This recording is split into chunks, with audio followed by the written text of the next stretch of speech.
Good morning. Welcome to Brexit360, a year to go.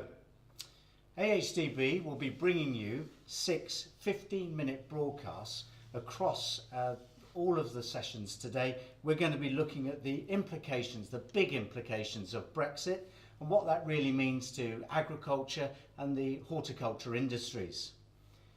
If you're watching live, you can tweet us. You can ask a question of our panellists by using the hashtag Brexit360. On the panel this morning, we have AHDB's Head of Market Intelligence, Phil Bicknell, Tom Keane, the NFU's EU Exit and International Advisor, John Richards from the Welsh Meat Levy Board, HCC, and also on the sofa, the editor of Farmers Guardian, Ben Briggs. Before we speak to our panellists, let's watch a video from potato farmer Alex Godfrey to hear his thoughts on Brexit. What's really missing at the moment when it comes to government is decisions. We don't know where we stand. We're a year away now from Brexit. We as a business need to make decisions, but it's very hard to do that when the government hasn't made any of its own. We haven't made any direct changes in our business as a result of the Brexit decision. We are continuing to invest in our business because whatever comes down the line, despite all the uncertainty, if we're as efficient as possible and doing what we do as well as we can, we'll be best placed to win. So Phil, Alex spoke about a lack of clarity from government. What's your view on that? Well, from my perspective, I think the landing zone has probably become a bit clearer over recent months. We know that government has talked openly about where it wants to be from a trade perspective in terms of the relationship it wants to develop with the EU, aiming for as frictionless trade as possible. The other aspect I think we've got a bit more clarity on is direction of travel from a farming policy perspective. That command paper is out right now for consultation. I'm sure a lot of organisations and a lot of people in industry will be responding to that. I suppose one thing that I am conscious of though is that trade policy, farming policy, really difficult for me as an individual to influence from a farming perspective, and that's what Alex was kind of talking about. So as much as he wants clarity, he was also talking about some of the focus he's got on his own business, talking about some of the issues around productivity. I'm also conscious that actually a sector like potatoes, it's very much a sector where we've got a strong domestic market. Understanding what the market wants is a key driver for that business. And so Tom, from your members' point of view, how far have we come since the referendum? Well, I suppose it's hard to say that we're anywhere hugely different to where we were. There's still a lot of uncertainty that was mentioned by Alex and Phil just there. We have had a bit of clarity maybe for the next couple of years in terms of farm payments. The cash in farmers' banks. That's what matters. What's coming into the business. But it's very hard to sort of get on board with stuff about the next couple of years if you don't know where you're going longer term as well. Farming's a long-term endeavour, and so farmers they will be up for change. Farming has always adapted. But 2 years is not really enough to know, okay, what am I doing in 5 or 10? And also, although, the issues around trade, yes, they are sort of very high level and seem very far away, but they can make a real difference to farm income. So I think we do need to get engaged. And one thing that I'm concerned about is that there seems to be a lack of connection between what's being done on trade policy and what's being done on farm policy. And the two are really interlinked. And if we look at the government consultation, there's not a huge conversation on trade happening there. Okay, John, and perhaps if I can just turn to you, are the concerns and challenges the same in Wales as they are elsewhere? Well, yeah, obviously on the sheep sector side of it, trade is massively important because we do export so much of our lamb, particularly to the EU countries. So anything that affects trade is going to have a massive impact on farm profitability, and it is a concern. Obviously, when it comes to farm policy and government policy, agriculture is devolved. So the command paper, as you say, is out at the moment, but it's important on a kind of Welsh and any devolved nation kind of state to think that while that gives us an indication of where we're going, each individual government, each individual devolved government then would have the options of tweaking or changing to make it fit for purpose for that individual devolved country. So at the moment we're doing a lot of discussion with Welsh Government of what could be doing, same as many other organisations. It's important to reflect what is actually happening in those countries and seeing how we can make a policy that is suited to help production, to help profitability, while also improving and maintaining the environmental credentials that we currently have. Ben, from Farmers Guardian point of view, obviously Brexit gets a lot of coverage on the pages, but also you'll be hearing lots of things from farmers because I know you're out and about at forums like this. How do you see things in terms of are farmers reassured by what's happening now, or are their concerns growing? I don't think reassurance would be the word I'd use, to be honest. I think there's a lot of confusion about the discussions that are going on within government about where they exactly stand, and farmers are obsessed about a few issues. You know, one of them would be basic payment scheme, direct payments. Where are we going to be after transition? Where are we going to be in maybe 5-10 years down the line?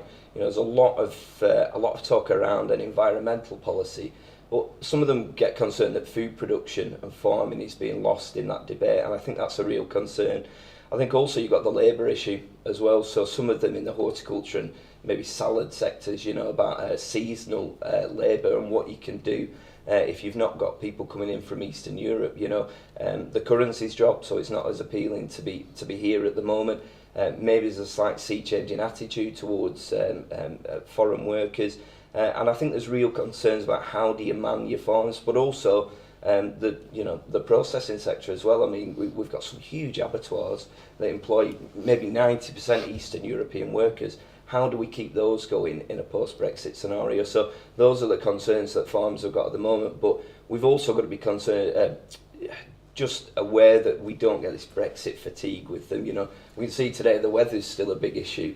You know, succession, retirement, these are still the issues that are facing farmers every day. You know, life still goes on despite this uncertainty clouding everyone's judgment at the moment. So you raised some important points there. There's some big issues there. I'm not sure we're going to have time to pick up on all of them, but perhaps Tom, from an NFU point of view, clearly this access to labour is a big nut to crack. And is it a nut that we can crack? Yeah, I think so. I mean, we put on the table last year a number of ways in which we think government can ease this, whether it be through looking at the permit systems, seasonal schemes for what's required. You know, they might have to look beyond the EU to do it, but we know from talking to the industry there is a pool of people out in the world that still want to come to the UK to do a good job of work, and there are producers here that need them. I think we have to look at permanent needs too and placing the right people with the right skills. But we saw just yesterday a report released from the Migration Advisory Committee where it totally reflected, so if you like, put a rubber stamp on what industry is saying, which is, you know, there is a problem. You know, we are employing people from outside the UK so we get the right people for the job. And it's not just the race to the bottom here. We want to employ the right people. Now, they haven't said about how you go about doing it, but as I say, I think there are many levers government can pull to do it, and we need to be talking about them now, because, you know, if you're particularly some of you know, the long-term horticulture crops, if you're thinking of planting them, then you need to know that when you do, you're going to have the people to actually pick what you want. But from what we've looked at around the labour issue, horticulture and seasonal workers is what seems to grab the headlines and probably occupies the minds when people are talking about it. But as Ben talked about, it's a wider food chain perspective. And if you look at food industry as a whole, I think you're looking at somewhere around 38% of overseas workers. Now, in areas like meat processing, very high.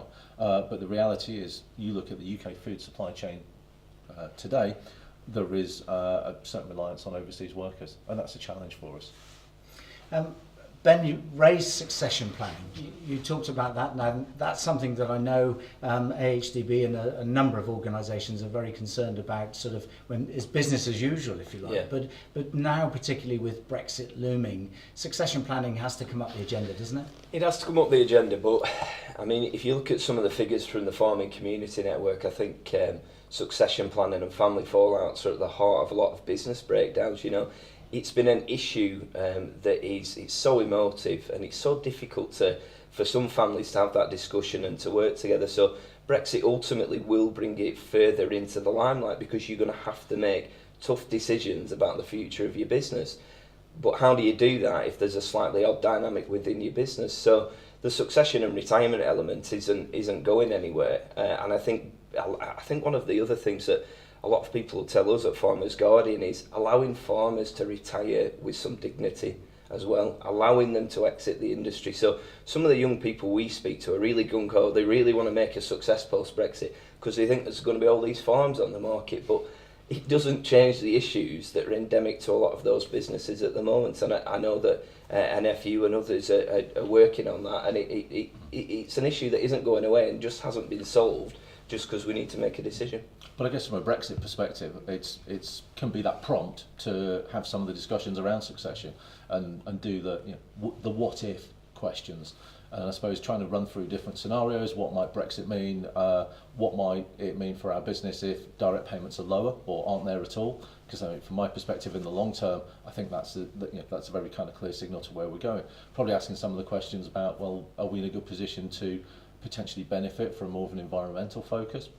And, it's as good a reason as any to try and prompt some of that discussion. I get that it's really difficult, it's really emotive, but what we can't do is put it into the too difficult box and ignore it. No, and I think one of the roles for Farmers Guardian is to show people that people are making a success of those discussions and are looking at the businesses in a different way. I think that's one of the interesting things about Brexit is we intellectualise the debate quite often. It happens at a very high level in government or in discussion groups like this, but it's actually about bringing it back to a farm level and showing what it means for you and how you can kind of plan for the future of your business, and I think we've all got a role to play in that. But John, in Wales then, so talking to farmers, on the farm in Wales, are they positive about the opportunities that Brexit present? Well, they do see opportunities. Again, it might come down to age, about how positive they are, how possibly concerned they are about what's coming. But actually, there are opportunities there. Obviously, it's shrouded by levels of concern due to the level of uncertainty that currently exists. At the moment, we're getting more and more information. It's been drip-fed. Our Cabinet Secretary, Leslie Griffiths, put out 5 pillars, and within that, she says she wants farmers to remain on the farms farming. At the NFU conference, she said that. So it shows that there is a future for agriculture. It will change. There's no two ways about it. It will change. Now, a lot of the discussions we're talking about, Brexit might be the spur for it, but actually, they should have been happening. They could be happening anyway. It's just good business sense to be doing it. Now, what Ben mentioned earlier was Brexit fatigue. I think that is a real issue, that people will hear a transition period and they think, well, actually, there's another 18 months that we don't have to actually go down this line. Well, now's the time to do it. That 18 months just gives us that bit longer if we do get that rectified, so that we do get the extra 18 months, so that we can actually plan, see what's needed. If there isn't needed a change in business structure, in business policy, then we've got time to implement it without having to go knee-jerk and possibly doing the wrong decisions. And Phil, that transition period is really important, isn't it? And because organisations like AHDB, presumably, NFU and so on, can actually get in there and help farmers make decisions for the future. Well, I suppose what it does is it gives more time to get certainty and get the policy framework in place. We've already talked about one of the big issues being around trade. I don't expect us to talk about sector-specific issues from a trade perspective until later this year. So that transition period does give us longer to get the detail. I suppose what it does let us do from an organisation perspective, and what we've tried to do, is to shine a light on what Brexit could mean for your business. So it gives us a bit more time to ask those questions. And as I say, it's really difficult stuff to do in some instances. And when I've travelled around the country speaking to farmers alongside colleagues from NFU or HCC over the last 12 months, the big question that farmers want to know is, what does this mean for me and my business? Now, that's a really difficult question to answer right now, but we can start to look at actually what it means at the sector level. We can start to ask some questions about, well, what might happen to your marketplace, particularly if, for instance, you're a sheep farmer and a lot of what you produce might have gone to elsewhere in Europe. It starts to flag up the risk factors, the areas of concern, and identify actually what you can start to do about them. Okay, just very briefly, because we're coming to the end of this very brief session. But so if we were going to go around each of the panelists, and I was going to say Brexit, farming, winners or losers, where would you fall on that, Ben? Well, you're going to get both, aren't you? You know, the best business people in any business environment, and farming is no different, are planning for the future. They're diversifying their business portfolios. They're making sure they've got multiple income streams. They're trying to operate without direct payment. They're really geared up for it. Some of them don't think it's going to happen. Phil said before about the land price and what that's doing. Some are getting a good land price at the moment. You know, they don't think that's going to end. Genuinely, they can't see it ending, so it's about planning for the future. Okay, Ben, thank you. John? Well, just to reiterate what Ben said, but the important thing is to be possibly honest with yourself. Look at the business internally, look at what you're doing. Actually, if you have to get somebody external to look at the structure of it, because sometimes we get too tied to the day-to-day that we haven't got that overview. Just now is the time to actually look at your own business, see how it's doing, and if there are hard decisions to be made. If they have to be made, then it's a good time to do them rather than to do them when possibly there's far less opportunities then. Okay, in a word? I can't do it in a word, John, I'm afraid. What I would say is I think none of this is going to happen by accident. So yeah, it feels like we can't change things and we can't change our business or can't change the world around us. But actually now is a time for farmers to both look inwardly and outwardly and to make their voice heard. Okay, Phil, the last word with you. And I suppose just to reiterate some of that, the longer you leave it, I think the fewer options you have, the earlier you start planning, the better you are in terms of position to do something and address the future. Thank you very much indeed. Well, that's the end of our first Brexit 360 broadcast for today anyway. There are 5 more sessions to follow. Join us after the break at 10 a.m. for the second part of this programme. Remember, if you have a question for our panellists, please tweet us. Use the hashtag Brexit360. Thanks to my guests and to the crew. You can download lots of information about Brexit at the AHDB website. I'm John Bates. Thank you for watching.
We're again joined by panellists Phil Bicknell, AHDB's Head of Market Intelligence, Tom Keane from the NFU, he's the EU Exit and International Advisor.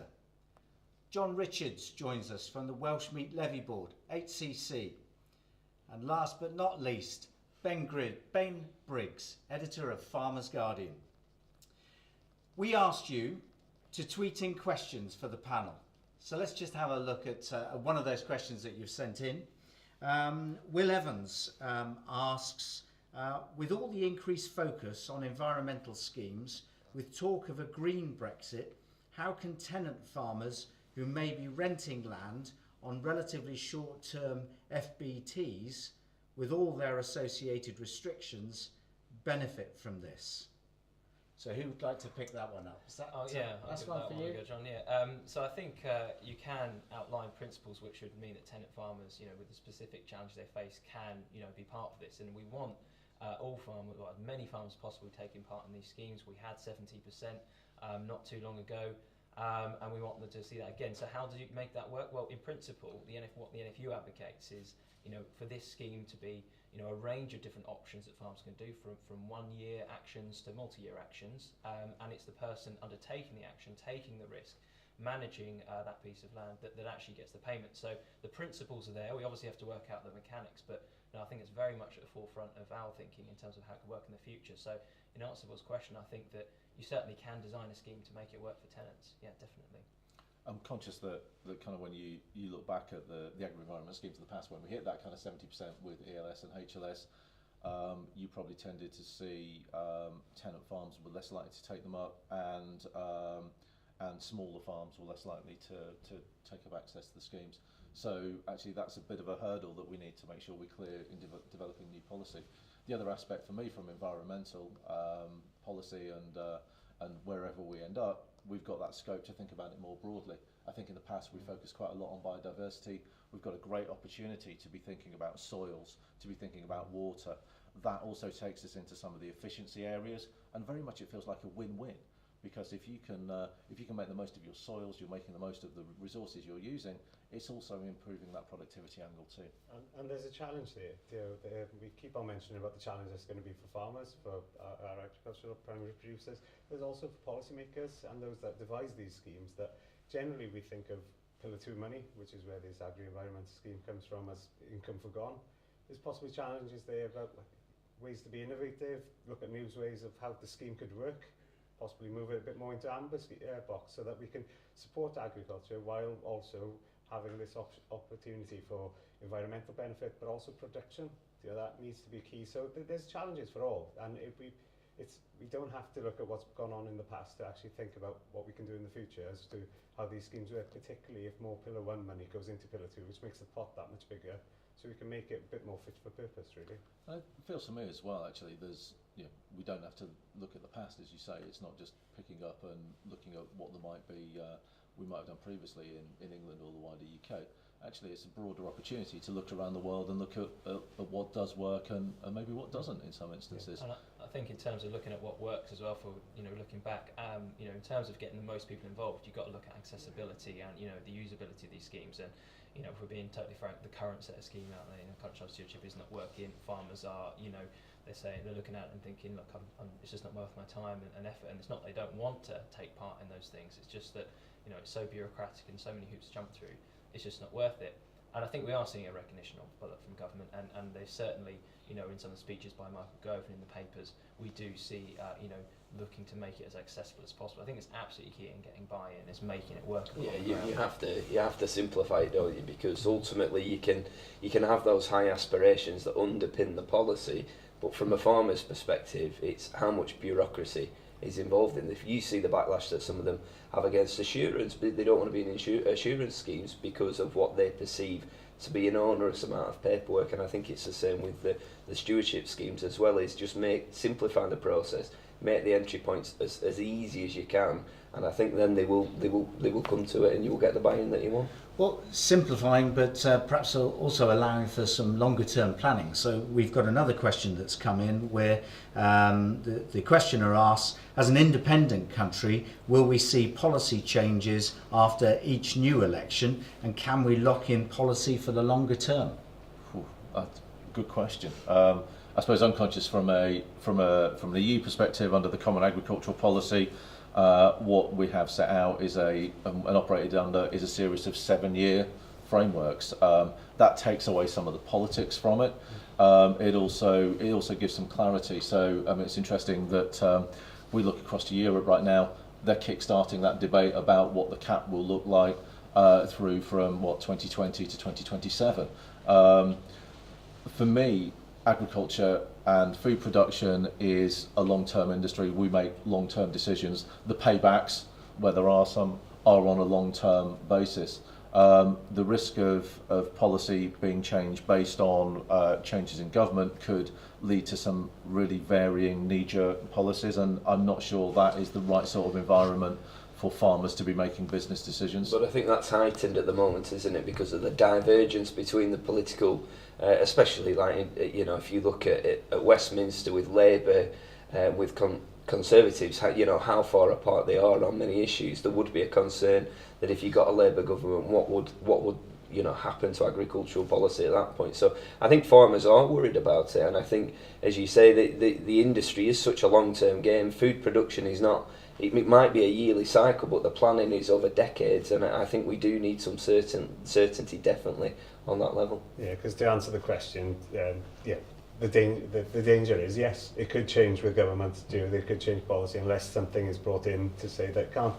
Obviously, it wouldn't do anybody any favours to do that. It wouldn't do food production, it wouldn't do the environment, because there'd be such a swing in who would be the winners, who would be the gainers from the different policies, that actually it would make it very difficult to actually operate within that window when you consider, if you think beef production, you can easily talk up to 36 months, the whole cycle from actually putting the cow, conceiving the calf, right through to the point of selling it as a finished animal. So it's such a long time that it wouldn't do the industry any favours to have such a knee-jerk kind of policy structure. And what was the one issue we started off talking about this morning was around uncertainty.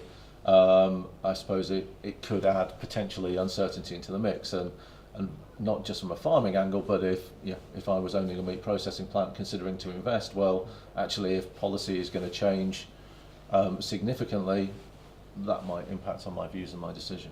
So let's just talk about next steps then. Where do we go from here? So we are only 12 months away, so there will be a transition period. But what is it that our organisations can be doing, and how can we be helping industry make decisions? Well, I think just to pick up on that, say there will be a transition period. I mean, nothing is agreed till everything's agreed. So, it is looking increasingly likely, but, don't take your eye totally off of the ball. It's not all sorted in Brussels yet at this point in time, would be one first message to everybody.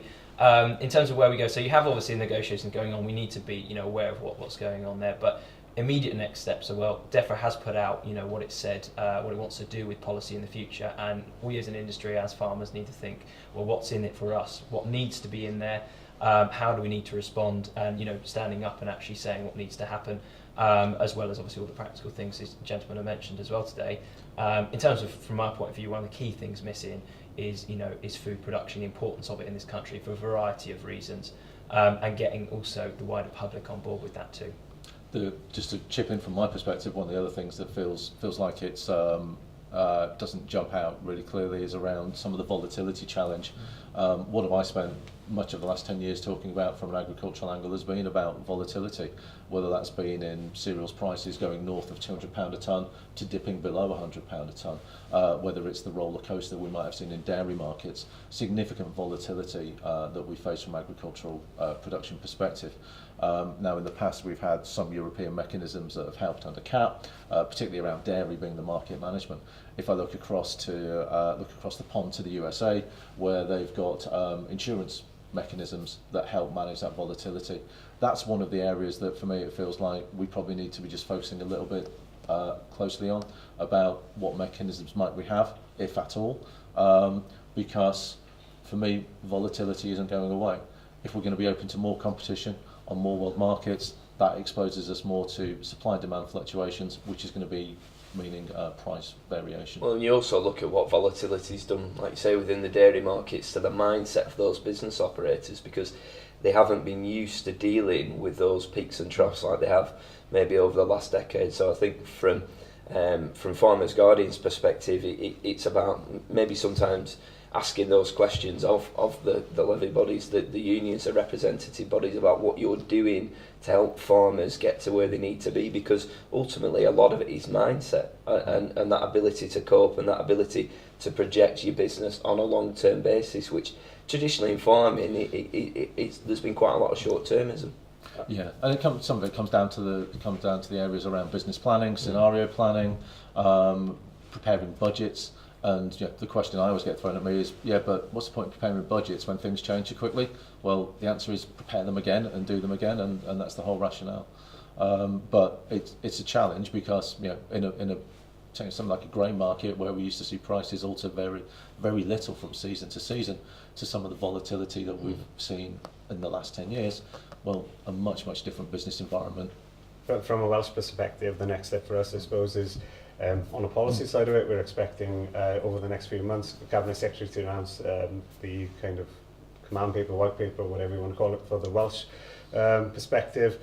Also, we will continue as HCC to work with AHDB and QMS on a kind of trying to get export access, market access into as many different countries as possible, because that's how we spread risk as well, is to get into many different markets as we can without actually taking the eye off the home market, which is vitally important, possibly could become more important. And also, on a lamb perspective, 95% of what we produce goes over to the EU, so there's no two ways about it. That has to be high on the agenda, but again, it comes down to politicians. On a farming point of view, we mention it quite constantly about benchmarking, about looking at business performance. Now's the time to do it. It's always the time to do it, because it's easy enough to do it for 1 year and then say, well, that's the performance, and then not look at it again. But that doesn't really mean anything. It's a snapshot. You have to constantly do it year in, year out, and that's how you can monitor how the business is doing and actually pick out areas of improvement. Phil, you and your colleagues, you've done a lot of work around scenario planning, which would support the point that John is making, that helps farmers understand the position that they're in. Yeah, and we can't tell for each individual business this is what Brexit could mean, but we can start to look at the sector level, and we can start to look at different trade deals. So that's what we've tried to do with that work that was available, that was released back in the autumn. We will update that as we get more clarity over the likely landing zone from trade policy and farming policy. But just asking yourself a few questions about, well, what does my business look like if payments are reduced by 50%, 75% more? What do I understand? Where my market is? What are the dynamics there? Just trying to go through those questions are quite important. And I get that all of this can be quite difficult. Particularly, a lot of guys will be in lambing sheds now and working crazy hours. Others will be trying to get top dressings onto crops, hoping the weather improves. There's always lots and lots to do on farm.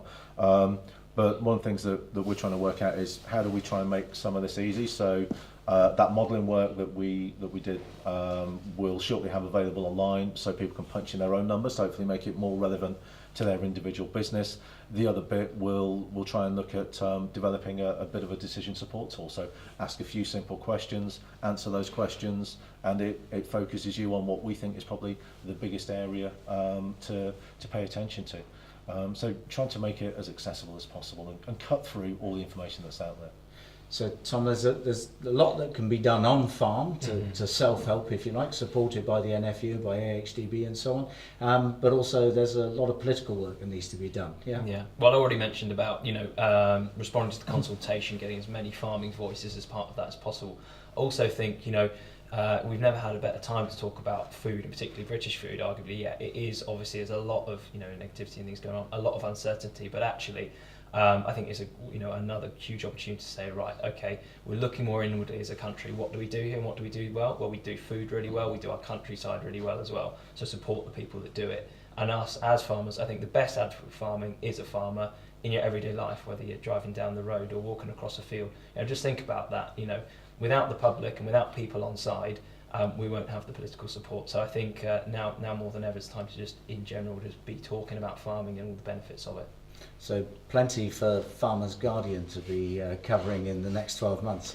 Yeah, and I think it's trying to find a new angle to that. And what we're doing this Friday is launching a new Brexit hub at fginsight.com. That'll be led by Abby Kay, our chief reporter, and I think that's about really delving into the questions behind the rhetoric that politicians are putting out. But yeah, there's going to be no shortage of Brexit related stories for us to go out at Farmers Guardian.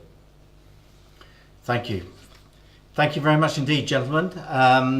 There is quite a debate still to be had, but that's it for now for this session. Please join us again at 12:30 for the second session in this series today, and we'll be looking at global opportunities and challenges.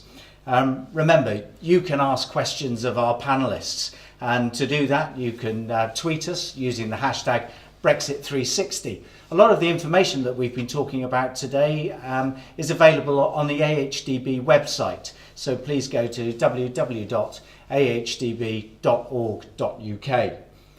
I'd like to thank my panellists, I'd like to thank the crew. I'd like to thank you for watching. I'm John Bates. Goodbye.